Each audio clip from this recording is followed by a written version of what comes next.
நான் உங்களுக்கு பிஹேனா நிற்கிறேன்னு சொல்லிட்டு அவர் இன்னைக்கு வரல. அவரோட அப்பா வந்திருக்காங்க. நான் ஒரு அப்புறமா இன்வைட் பண்ணுறேன்.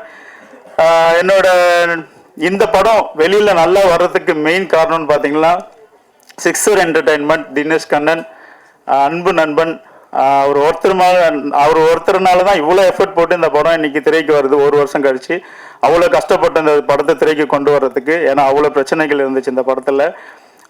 இந்த படம் நல்லா வர்றதுக்கு காரணம் அவருன்னு நான் சொல்ல முடியும். அதுக்கப்புறம் நம்ம படத்தில் நடித்த நரேன் சார் ரொம்ப ரொம்ப நல்ல பர்சன். அவர் ஒரு சீனியர்.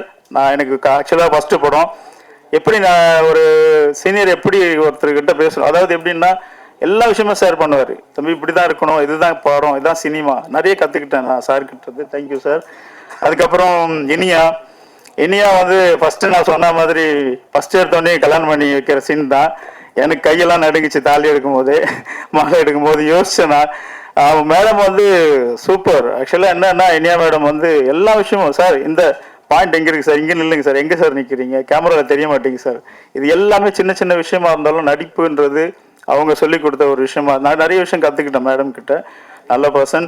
அதுக்கப்புறமா சோனியா அகர்வால் மேம் சின்ன வயசுலேருந்தே நம்ம பார்த்த ஒரு தேவதைன்னு சொல்லலாம்.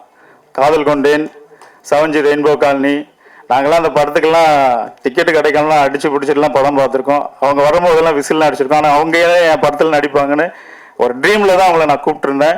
மேடம் ரொம்ப நைஸ் பர்சன், வந்து எனக்கு ரொம்ப சப்போர்ட்டிவாக இருந்தாங்க. Thank you ma'am.